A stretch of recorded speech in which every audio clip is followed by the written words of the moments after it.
Imagine a civilization, right? And they possess this incredibly ancient, highly technical blueprint for building a hyper-resilient society. Like a literal engineering schematic. Exactly. A document just filled with structural engineering codes, feedback loop diagrams, load-bearing calculations, everything you need. But instead of using it to, build bridges or govern cities for over 1,000 years, the people just hang it on a wall in a golden frame. Just completely missing the point. Right. They assume it's just this beautiful piece of poetry. So they memorize the cadence, they sing it during ceremonies, and they get this really deep, warm sense of comfort, just like listening to the rhythm of the words. But the bridges never get built. The bridges ever get built. Mm. And eventually, their society slowly collapses while they're literally standing there singing the architectural codes. That is a staggering visual, and it cuts straight to the heart of what we're unpacking in today's deep dive. Yeah. Because it forces us to ask this really uncomfortable question about how we interact with foundational texts. Yeah, totally. Like, when a society is handed an actual manual for human agency, what are the psychological mechanisms that cause them to turn that manual into essentially a sedative? Which brings us to the core mission of our analysis today. If you're listening, we're looking at an Urdu lecture delivered in 1979 by a thinker named Ghulam Ahmed Parvez. And the text he's analyzing is a very specific section of the Quran Surah Luqman, verses 17 through 21. But we need to establish the rules of engagement right at the top here. Yeah, definitely. Because we are taking a radically unconventional approach to this material today. We are stripping away all religious sentimentality, just all of it. Entirely removing it. We're taking away the theological baggage, the mystical interpretations, all those ritualistic assumptions that usually accompany this kind of text. We have to. I mean, if we keep those traditional lenses on, we're just going to hear the poetry again. We're going to miss the blueprint. Because Parvez's argument, which is just incredibly sophisticated, is that this specific text was never meant to be read as some, checklist for personal piety. He is reading it entirely through the lens of sociology and systems engineering. Which is wild to think about. It is. He argues it's quite literally an operating manual for the socially effective individual, and by extension, a foundational blueprint for civilizational design. It's a complete paradigm shift. And honestly, reading through your notes on this, it took me a solid minute to adjust my own brain. Because when you look at the traditional translation of the very first section we're analyzing, it sounds like standard, somewhat passive religious advice. Right, the usual translation. Yeah, it usually reads something like establish the prayer, enjoin what is right, forbid what is wrong, and be patient with whatever befalls you. And my initial reaction was, okay, so I pray, I try to be a good person, and when life gets hard, I just quietly accept it. Which sounds like a recipe for a quiet monastic life. Yeah, a very private kind of goodness. Exactly. But it does not sound like a blueprint for a dynamic, thriving civilization. And that disconnect is exactly what Parvez is attacking, because he's looking at the society around him in 1979, right? A society that recites those exact words every single day. Every day. Yet they are functionally paralyzed, they're economically stagnant, completely devoid of agency on the global stage. So he essentially asks, well, if we're following the ultimate formula for success, why are we failing so miserably? Right. The math isn't mathing. Exactly. And his conclusion is that the societal code hasn't failed. The code has been corrupted by linguistic degradation. So he takes this linguistic sledgehammer to those traditional interpretations. I love that. A linguistic sledgehammer. He goes all the way back to the ancient Arabic roots to recover the original engineering schematic. So let's start with that first command, the one traditionally translated as establish the prayer. Right. The Arabic term is Iqamat-us-Salat. Yeah. Now, for centuries, the theological framework has defined Salah simply as a ritual schedule. Like the physical act of praying at designated times of the day. Exactly. But Parvez reconstructs this from its systemic root. He moves it from the realm of personal devotion to the realm of structural integration. Okay, break that down for me. In his framework, Iqamat-us-Salat is the continuous, integrated practice of aligning yourself and your societal mechanisms with the productive, objective order of the universe. See, that sounds incredibly abstract. I mean, how does alignment with the objective order actually play out in a society? Are we talking about, like, physics, economics? Basically, all of the above. Think of it like aligning the operational gears of a massive machine. if you have a corporate entity, right? And the purchasing department is operating on a completely different set of metrics than the manufacturing department. The system grinds to a halt. Exactly. They are misaligned. So in societal context, establishing Salah means ensuring that your economic models, your legal frameworks, your resource distribution networks, that they're all running in accordance with fundamental universal principles of growth and balance. And human flourishing. Right. It's not just about the posture you adopt on a rug. It's about whether your societal infrastructure is fundamentally calibrated to reality. So it's essentially the ultimate systems check. That's a great way to put it. Yes. And if you have that foundational alignment in place, it completely changes the context of the next two commands. So we have Amr-bil-Ma'ruf and Nahy-anil-Munkar. Usually these are translated into English as enjoin the right and forbid the wrong. But I always struggle with that translation. Cause, right, and wrong are such, squishy, culturally relative terms today. Highly subjective. Yeah, but my definition of what is right might completely contradict your definition. It feels entirely subjective. It does feel subjective today, sure. But Parwez demonstrates that in the original vocabulary, there was absolutely no moral ambiguity there. These terms were grounded in rigorous empiricism. Really? Empiricism? Yeah. Let's look at the root of Ma'ruf. It comes from a word that means to know or to recognize.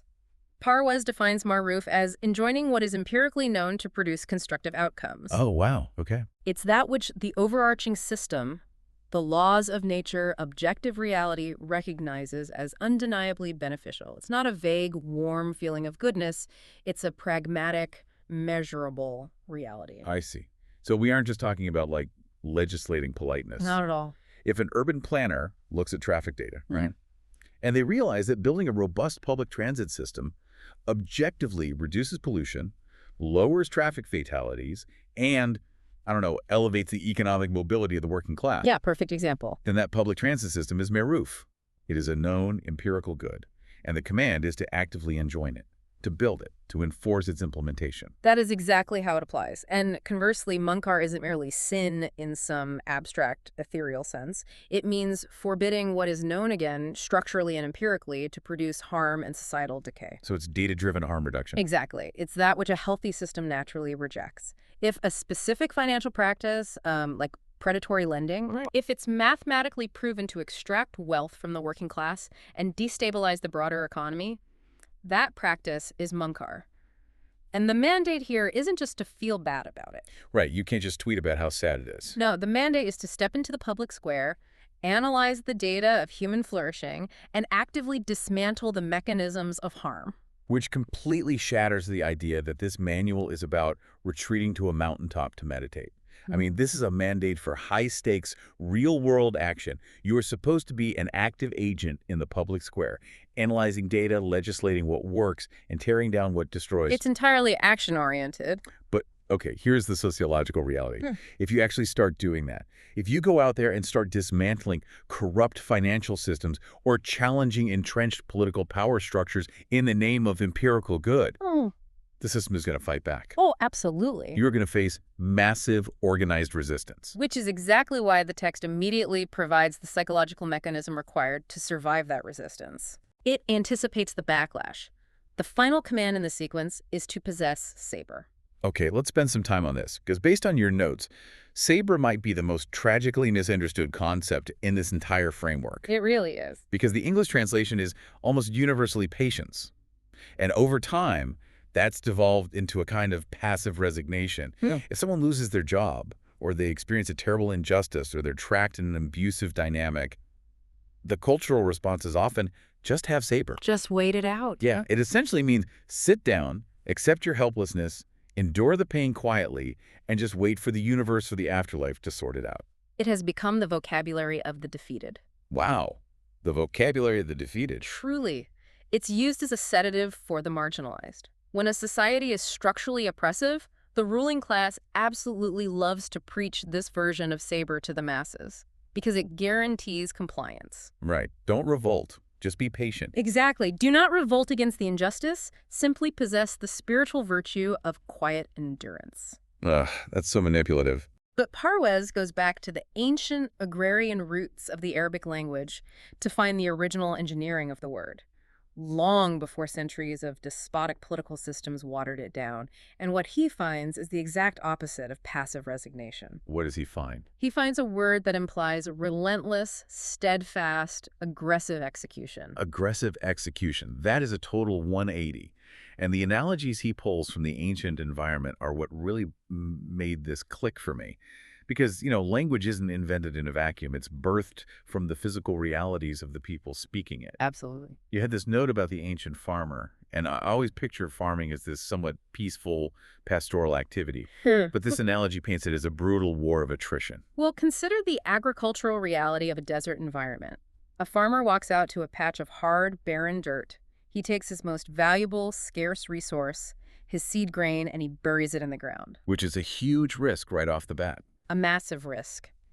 And then he begins this grueling daily protocol. He wakes up before dawn. He physically clears heavy rocks from the field. He manually pulls invasive weeds. He's constantly monitoring and managing this incredibly fragile irrigation system. Just fighting the environment every step of the way. Fighting off pests, scavengers, sweating under a punishing, lethal sun. And he does this every single day for months, facing constant friction. And for the vast majority of that time, he receives absolutely zero feedback from the earth. Right. The dirt doesn't say good job. The dirt remains silent. He sees no return on his massive investment of energy. But the crucial distinction here is his psychological state during that silence. He doesn't just plant the seed, pull up a chair, fold his hands, and say, well, I hope the universe decides to give me some wheat. Exactly. He doesn't sit and cry about how hard the sun is beating down on him. No, he executes the plan relentlessly. He maintains his emotional baseline and his physical output despite the total lack of immediate reward. He pushes through the friction. And finally, after months of sustained hyperactive effort, the harvest arrives. The payoff. Right. He cuts the grain, threshes it, and piles it up into this massive, tangible mound in the center of the field. Now, Parwaz points out that the ancient Arabs had a highly specific word for that physical pile of grain, a pile that only exists as the direct result of relentless, sustained execution against environmental resistance. Okay. They called that pile al-Sabr. Al-Sabr. So the grain pile itself is the manifestation of the concept. Yes. It's a physical proof of relentless action. It has nothing to do with passive waiting. The focused, sustained action that forces the environment to yield a result that is the Sabr, that fundamentally inverts how we use the word today. It completely flips it. And he provides another example that shifts from agriculture to structural engineering, specifically maritime engineering. Oh, the boats? Right. The ancient Arabs were navigating incredibly rough, unpredictable waters in small, inherently unstable vessels. And a small boat is constantly at the mercy of the wind and the kinetic energy of the waves. One bad wave and you're done. Exactly. If a sudden storm hits, the center of gravity shifts violently and the boat capsizes. So, to engineer against this vulnerability, sailors would locate a massive, incredibly dense stone. A ballast. Right. They'd place this heavy stone strategically in the deepest part of the boat's hull to artificially lower the center of gravity. This ballast stone absorbed the shock waves of the environment. It kept the boat anchored in the water and maintained the vessel's structural integrity so it could keep moving forward through the storm. And what did they call that ballast stone? They called it Sabira. The ballast stone is Sabira. Wow. That completely reframes the text. When the manual says, possess Sabra against whatever befalls you, it's not telling you to let the storm wash over you while you smile peacefully. Not at all. It's an engineering directive. It's saying install an internal ballast. When you step into the public square to dismantle a corrupt system, the system will send shockwaves at you. Guaranteed. You'll be smeared, you'll lose resources, you'll face friction. Sabra is your capacity to absorb those shockwaves without losing your psychological equilibrium. It's the heavy stone in the hull of your mind that keeps you from capsizing. It's hyper-resilience. It is the absolute prerequisite for human agency. You cannot be an effective agent of change if a single wave can flip your boat. You must have that dense core of execution. But this raises a fascinating and frankly terrifying sociological question. Okay, what's that? If we trace a word back to its origins and find that it means, the heavy ballast stone that keeps a ship upright in a violent storm and the massive pile of grain produced by months of back-breaking, relentless labor, how in the world does a civilization's vocabulary devolve so severely that the exact same word comes to mean sit in a corner, acknowledge your helplessness, and endure abuse quietly? It's a tragedy. How does a society lose the plot of its own language that badly? That is the tragedy of semantic drift. And Parwez offers this devastating analysis of how this happens, because language doesn't degrade in a dictionary first, right? It degrades in the psychology of the population. There's a direct causal relationship between a society's political agency and its vocabulary. When a civilization is powerful, sovereign, and actively shaping its environment, its vocabulary is rich with verbs of action, resilience, objective reality. Their words reflect their mastery over their surroundings. Because they're actually building boats and harvesting fields. They're living the verb. Exactly. They're the agents. But history is cyclical. Over centuries, that active civilization might begin to rot from the inside. They become complacent. Perhaps they fall under the rule of despotic monarchs, or they get colonized by an external power, or their educational systems just stagnate. The system breaks down. The population suddenly finds itself stripped of real power. They look around and they see these massive, oppressive, corrupt systems that they feel entirely incapable of changing. They are trapped in a state of genuine learned helplessness. And the human mind cannot tolerate the dissonance of knowing you should fight back, but being too afraid to actually do it. You need a psychological coping mechanism. Precisely. If you possess agency but you refuse to use it out of fear, you have to confront your own cowardice. And that is psychologically unbearable for an entire population. So what do? What do? They intuitively reach for the sacred texts of their ancestors.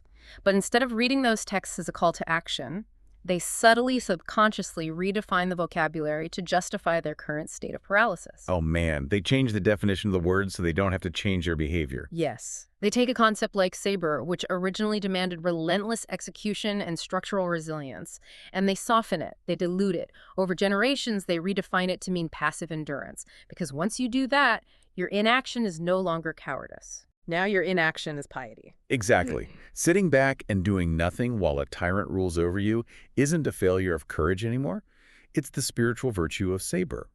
You successfully redefine your victimhood as a moral victory. That is chilling. If you're listening, just think about that. You drug yourself with your own sacred vocabulary. You take the architectural blueprint for a hyper-resilient society, and you literally grind it up into a sedative. And what Parwez is doing in 1979 is holding up a mirror to a paralyzed society and saying, look, the code hasn't changed. The text is exactly the same as it was 1,000 years ago. You changed. You lost your agency. You lost your agency. You surrendered your sovereignty, and you dragged the language down into the mud to make yourselves feel better about it. Wow. And this loss of agency, this internal psychological decay, it inevitably manifests in how individuals interact with each other in the physical world, which transitions us seamlessly from the internal mechanics of execution to the external dynamics of social hierarchy. The manual moves to the next verse. Yes, it shifts to posture. Let's look at that. The text says, do not turn your cheek away from people in contempt, and do not walk through the earth exultantly. Now again, if I'm stuck in the traditional ritual piety mindset, I read this as just a nice, polite, moral suggestion. Like, hey, be humble. Don't be a jerk to your neighbors. Treat people nicely. Right, just basic manners. But we're reading this as a systems engineering document. So there has to be a structural reason why turning your cheek is prohibited. What is the actual mechanical danger of this posture? To understand the mechanism of danger here, we have to examine another highly specific Arabic word used in the text. Tu-es-arer. Tu-es-arer. This is the word translated as turning your cheek in contempt. Parwez notes that the ancient Arabs didn't just invent this word out of thin air to describe a haughty politician or an arrogant merchant. Tu-es-arer originally functioned as a veterinary term. Wait, really? A veterinary term? Yeah, it described a very specific neurological disease that afflicted camels. A camel disease. Yeah. Okay, walk me through the pathology of this disease, because the physical manifestation has to be the key to the metaphor here. It is. When a camel contracted this specific neurological condition, the muscles in its neck would severely spasm and twist, and they would freeze in that position. The animal was literally physically incapable of looking straight ahead. Oh, wow. Its neck was permanently contorted, forcing it to constantly look sideways out of the corner of its eye with its nose involuntarily pointed up in the air. That is the exact universal body language of arrogance. Yeah. When someone thinks they're superior to you, they don't face you squarely. They look down their nose at you. They give you the side eye. They offer you their cheek instead of their full attention. Yes. And Parwez is arguing that this manual is not just making a polite plea for good manners. It is legislating the mandatory physical and psychological posture of an effective agent within a societal system. Interesting. When you adopt the posture of Tussayer, when you turn your cheek in contempt, you are actively adopting the body language of hierarchy and dismissal. You are broadcasting a signal to the system that says, I am structurally above you, and your input is not worth my full direct attention. And from a systems theory perspective, that isn't just rude. It is organizationally suicidal. I love mapping this onto modern institutional failures because it explains so much of corporate history. Arrogance is structurally dangerous because it guarantees an information failure. Break that mechanism down. How does the posture of arrogance directly cause information to fail? Well, think about the camel with the twisted neck. If its head is locked to the side, it literally cuts off a massive portion of its field of vision. It wanders the desert with a massive permanent blind spot. It cannot see predators approaching from the other side. Right. Sociologically, when an individual or a corporate management team or a ruling political class decides they are fundamentally superior to the people below them, they effectively twist their own necks. They sever their feedback loops. They operate on the assumption that they already possess all the necessary data to govern the system. Because if you view a subordinate with contempt, you've preemptively categorized their data as invalid. Exactly. Yeah. Let's look at the Challenger space shuttle disaster. That is a textbook case of institutional desire. You had these brilliant engineers working on the factory floor who were looking at the data regarding the O-rings in cold weather. They saw the vulnerability. They knew it was catastrophic. And they tried to sound the alarm. They tried to push that data up the chain of command. But the management class, the executives who were focused on optics, PR schedules, political pressure, they had adopted the posture of the twisted neck. They looked down their noses at the engineers. They essentially said, we are management, you are just mechanics. Your concerns are delaying our launch. They dismiss the data because they despise the messenger. Yes. But the laws of physics do not care about your corporate hierarchy. The objective reality of the O-ring's failure at low temperatures remained true, regardless of management's contempt. And the machine exploded. And the machine exploded. The arrogant agent fails because they voluntarily blind themselves to reality. A productive, effective agent must remain entirely receptive to data, regardless of where it originates in the hierarchy. Equality of posture isn't a moral luxury. It is mathematically necessary for a functioning, accurate feedback loop. If you cannot face reality squarely, reality will destroy you from your blind spot. And Parwez connects this posture of arrogance to a deep, inherent fragility, because usually the people who project the most arrogance are compensating for a lack of genuine substance. Oh, absolutely. The text continues by warning against walking through the earth exultantly or projecting a false, inflated aura of invincibility. The specific Arabic word used here is muqtal. Muqtal. It describes someone who exists in a delusion of their own grandeur, someone who inflates their status without any underlying reality to support it. And once again, Parwez goes to the ancient agrarian environment to find the perfect, devastating metaphor the Arabs used to conceptualize this. He introduces the concept of the badawa. The scarecrow. This might be my favorite analogy in the entire analysis. It's brilliant in its simplicity. Imagine a farmer's field, ripe with grain. The birds are constantly swarming, threatening to consume the harvest. So the farmer takes a simple, dead wooden stick. He drives it into the dirt, ties another stick across it to simulate shoulders, and drapes a black piece of cloth over the frame. The badawa. The scarecrow. Now, if we analyze the intrinsic power of that scarecrow, what is it actually capable of doing? Nothing. It has zero kinetic power. It possesses absolutely no agency. It cannot move. It cannot strike. It cannot enforce its will upon the environment. Its entire existence, its entire godhood over that field of grain relies 100% on the irrational fear and compliance of the birds. The illusion of its power only functions as long as the birds believe the stick is a threat. As long as the birds comply, the scarecrow reigns supreme. Yes, but the fragility of that system is extreme. Because the very second that one brave, empirical bird decides to test the system, the second it lands on the black cloth, pecks at it, and realizes there's nothing underneath but a piece of dead wood, the illusion evaporates instantly. Completely vanishes. The entire power structure collapses because it was never real to begin with. It was structurally hollow. It was muqtal. And you see this everywhere today. I look at the modern landscape of politics, finance, culture, and I just see entire armies of scarecrows. This maps so perfectly onto modern institutions that rely entirely on the optics of authority. Think about the massive corporate frauds of the last 2 decades. Think about Theranos or Enron, Classic examples. or even certain aspects of our fiat currency systems. Their authority, their multi-billion-dollar valuations were purely optical. They were structurally hollow. They weren't actually producing the technology or the value they claimed to be producing. They were just projecting an aura of invincibility. And their entire survival relied on the compliance of the investors, the media, the regulators. They required the systemic illusion to be maintained at all costs. Because the moment an auditor or an investigative journalist, the proverbial brave bird, lands on the ledger and pecks at the math, the black cloth falls off. And the billion-dollar empire vanishes overnight. Mm-hmm. Fake it till you make it has somehow become a legitimate institutional strategy. We have elevated an entire class of executives and politicians whose only actual skill is maintaining the posture of authority, the touche-air. They are exceptional in wearing the black cloth. But the manual is warning the effective agent, do not become a scarecrow. Do not base your agency on the optical illusion of power, intimidation, or social hierarchy, because reality is empirical. Eventually, objective reality will call your bluff, and if you are hollow inside, you will shatter. And that profound vulnerability leads directly into the next directive in the text, which shifts from physical posture to communications protocol. Because we have to ask, how does the hollow scarecrow attempt to maintain its illusion when it feels threatened? When an arrogant agent is questioned by reality, what is their immediate defense mechanism? They usually increase their volume. Which brings us to the directive on pacing and speech. Be moderate in your pace and lower your voice. Once again, my initial reaction to this was that it sounded like advice for etiquette in a public library. But Parwez reads this as the fundamental engine of reason. He provides a masterclass on the linguistics of noise here. The text specifically condemns loud, boastful behavior, and Parwez unpacks the Arabic word fakhur, which is often translated as a boastful or proud person. Oh, okay.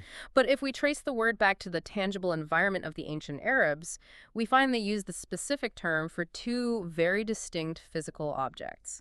The first object was a clay pot that had been fired in a kiln but was completely, entirely empty on the inside. Because what happens when you strike an empty clay pot? It creates a massive, resonant, clinking, echoing noise. It is incredibly loud, and it demands the attention of everyone in the room precisely because it lacks internal density. The sound just reverberates through the void. That makes perfect sense. What was the second use? The second use of the word fakhur was for a specific biological deception.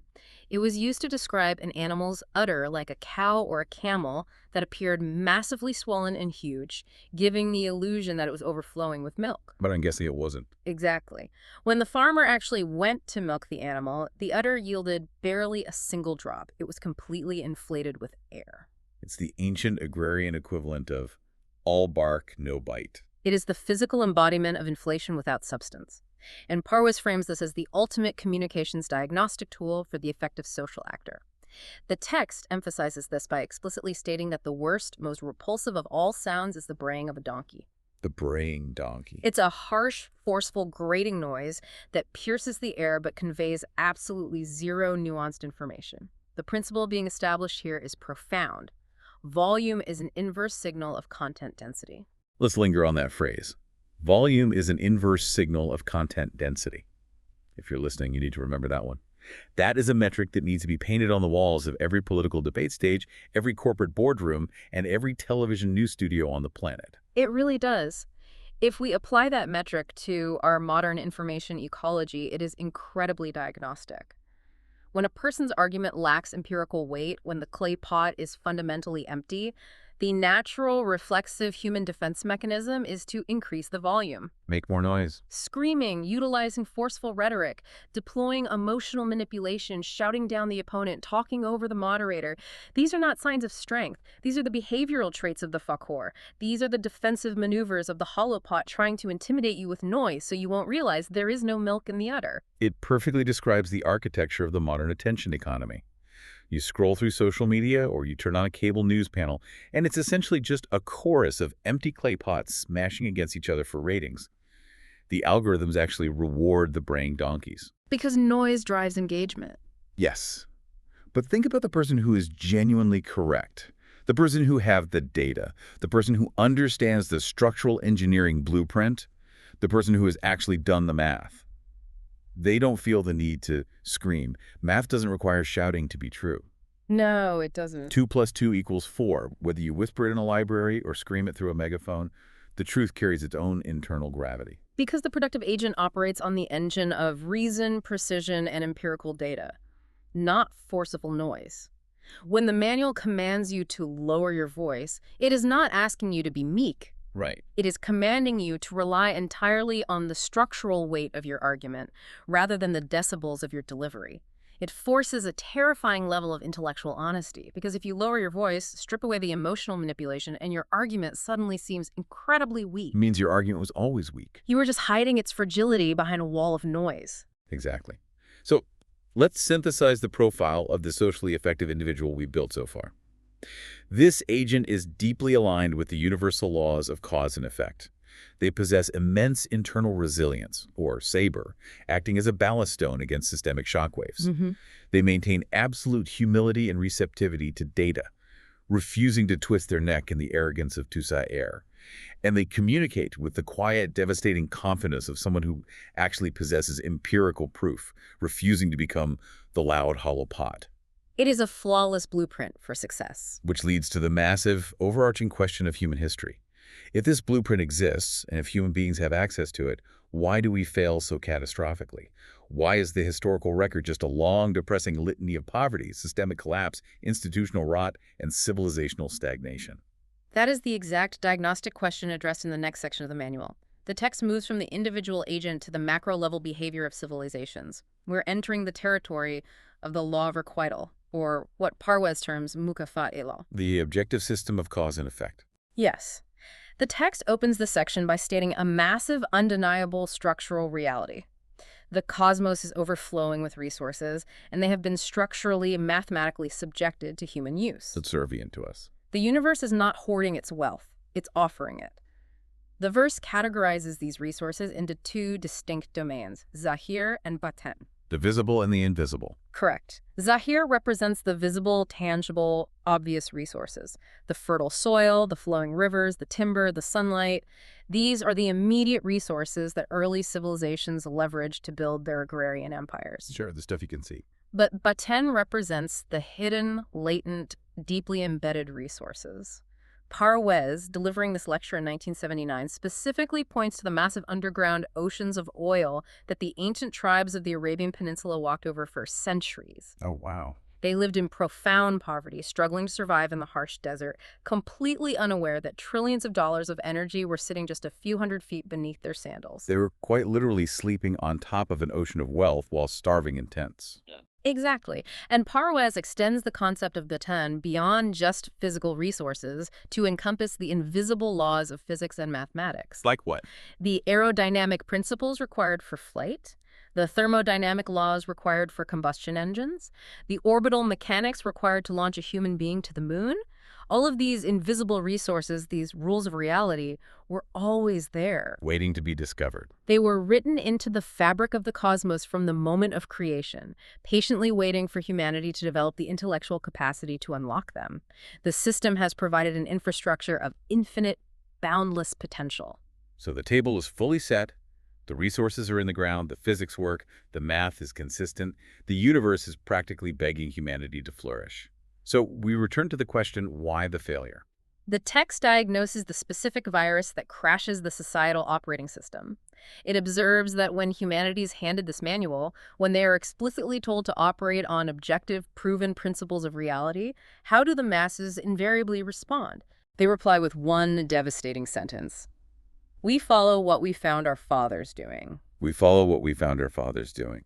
That single sentence might be the most destructive string of words in human history. It is the tyranny of unproven assertions. It is the ultimate triumph of institutional inertia over empirical reality. It truly is. Now, I have to pause here and challenge this premise, because if you're listening, I can hear someone, perhaps someone with a more conservative or traditionalist worldview, pushing back hard on this. They might argue, wait a minute, isn't tradition highly valuable? If our ancestors built a society and they developed certain economic practices or social norms, and that society survived long enough to produce us, Doesn't that inherently prove that their systems worked? Right, the survival argument. Yeah, isn't there deep evolutionary wisdom embedded in the Lindy effect? The idea that things that have survived a long time are probably robust. Why is the text so hostile to the concept of tradition? That is a crucial counterargument. And Parwes addresses this tension directly by introducing a critical philosophical distinction between two operating systems, Din and Mazhab. These are two Urdu and Arabic terms that are casually conflated in modern parlance, but in Parwes' structural framework, they represent diametrically opposed ways of processing reality. Okay, walk me through the difference between the two. Din, in this framework, means operating strictly on objective laws, pure reason, and rigorous pragmatic testing. It is a system that demands burhan. Burhan. Burhan translates to objective, undeniable proof. It is a dynamic, empirical, reality-based operating system. It requires you to constantly verify your alignment with the universe. Okay. And mazhab. Masad, on the other hand, is defined by the blind, uncritical following of inherited tradition. It operates on a psychological mechanism called taqlid. And what is the linguistic root of taqlid? Because knowing Parwes, he's going to have a brutal metaphor for this. Oh, the linguistics here are incredibly revealing. Taqlid comes from the ancient Arabic word for the thick, heavy rope or collar that a farmer ties around the neck of a domesticated animal. Like a cow or a sheep. Like a cow, a camel, or a sheep. So the farmer can lead the animal blindly behind him. The animal has no agency. It does not know the destination. It does not look at the map. It does not evaluate the terrain. It simply feels the tug of the rope around its neck and places one foot in front of the other, following the entity in front of it. So mazhab is the system of the rope. It is the complete and total abdication of intellectual agency. Yeah. It is outsourcing your thinking to a dead ancestor. Yes. And to directly address your pushback regarding the value of tradition, Parwes clarifies that an inherited practice is not automatically wrong simply because it is old. The ancestors were not universally stupid. Right. The structural problem arises when "my grandfather did it" becomes your only justification for continuing to do it. Tradition, in and of itself, is not a causal mechanism. The law of requital, the objective physics of the universe, rewards practices that actually work. It does not reward practices simply because they have a rich heritage. That is a profound distinction. The universe does not care about your nostalgia. Gravity does not care how your great-grandfather designed his bridges. If you replicate his design, but the load distribution calculations are mathematically flawed for modern traffic, the bridge is going to collapse. Exactly. You cannot argue with gravity by showing a historical document. Precisely. If your inherited tradition happens to align perfectly with the objective laws of reality, that is wonderful, but you are still required to verify it. You are still required to subject it to the pragmatic test in the present moment. Parwes uses a beautifully simple mathematical example to illustrate this concept of burhan, or objective proof. The odd and even numbers example. Right. Suppose someone walks into a room and makes a definitive mathematical claim. If you add two odd numbers together, the result will always, invariably, be an even number. Now, how does a society go about proving or disproving that claim? Well, it depends on the operating system. Exactly. If that society is operating on the operating system of mazhab, on the mechanism of taqlid, they do not look at the numbers. They go to the ancient library. They pull down dusty, crumbling manuscripts written by their ancestors to see if the revered scholars of the past agreed with this statement. They hold massive, multi-day debates about which historical figure is more authoritative. They ask the rope, what did our fathers say about odd numbers? Right. But if a society is operating on Din, on the engine of objective reason, they don't need a history book. They don't need a scholar. They just take a pencil, scrap of paper, and they run the test. 3 plus 3 is 6. 7 plus 5 is 12. 11 plus 9 is 20. 101 plus 3 is 104. They execute the empirical test themselves. The system must be empirically verifiable in the present moment by anyone with a pencil. The proof is found in the execution, not in the heritage. That pragmatic test is the ultimate defense mechanism against institutional rot. But human psychology is incredibly resistant to this. We are terrified of the pencil and paper. We are terrified of discovering that the systems we've invested our entire identities into might be mathematically flawed. It's an ego death. We find immense psychological safety in the herd. We would much rather feel the familiar tug of the rope around our necks and follow the crowd than stand alone with the objective data. And Parwez provides this incredible, sweeping historical narrative that serves as the ultimate case study of just how far a society will go to protect its illusions from empirical reality. The story of the Umayyad Mosque in Damascus. Yes. This historical anecdote is astonishing, and it perfectly encapsulates the lethal danger of blind traditionalism. Let's set the stage here. We are looking at the Umayyad Mosque in Damascus, which was constructed in the early 8th century. This was not just a local building. It was massive. This was one of the largest, most expensive, most prestigious architectural and cultural achievements of the early Islamic Empire. It was the absolute crown jewel of their civilization, a symbol of their power and piety. It was the center of their universe. So what happens? Decades after the massive structure was completed and generations of the ruling elite had prayed there, a group of highly advanced structural and geographic engineers arrived in Damascus. Engineers with new tools. Yes. These engineers brought with them newly developed mathematical instruments, advanced astrolabes, refined geographic calculation methods, tools that the original builders simply did not possess. Being engineers, they decided to measure the orientation of the massive mosque. And they made a startling empirical discovery. The entire structure was slightly mathematically misaligned. Oh, no. It was not pointing exactly toward the Qibla, which is the required absolute direction of prayer. To be clear, this wasn't a theological debate. This was pure geometry. The math proved that the revered ancestors, the founders of the empire, had made a slight geographic calculation error. It was an undeniable math problem. And the engineers, operating on pure pragmatism, proposed a very simple, elegant solution. They did not demand that the spectacular building be torn down. They essentially said, look, the hardware is beautiful, but the alignment software is corrupted, the building is angled wrong, so let's just take some paint and draw new lines diagonally across the floor of the mosque so that when the congregation lines up to pray, they stand at the correct, scientifically verified angle relative to the true direction. It's a simple fix. Just repaint the lines, align the people with the data rather than the architecture. Yeah. So how did the institutional authorities react to this completely logical, minimally invasive solution? The institutional reaction was absolute, unmitigated chaos. The traditionalists, the religious clerics, the political guardians of the past, they erupted in panic. They convened massive, furious tribunals. But here's the critical detail. They were not debating the math. Really? They did not bring out their own astrolabes to prove the engineers wrong. They knew the math was correct. If they weren't debating the math, what were they fighting about? They were debating the devastating sociological and political implications of accepting the math. Their internal reasoning was entirely ego-driven. They realized, if we accept this empirical data and we allow these engineers to repaint the lines on the floor, we are publicly, visibly admitting that our esteemed ancestors, the founding fathers of our empire, were wrong. We are admitting that for decades, our kings, our grandfathers, and our most holy scholars have been praying in the wrong direction. The ego of the system was threatened by a compass. Exactly. The psychological safety of the rope was threatened by the pencil and paper.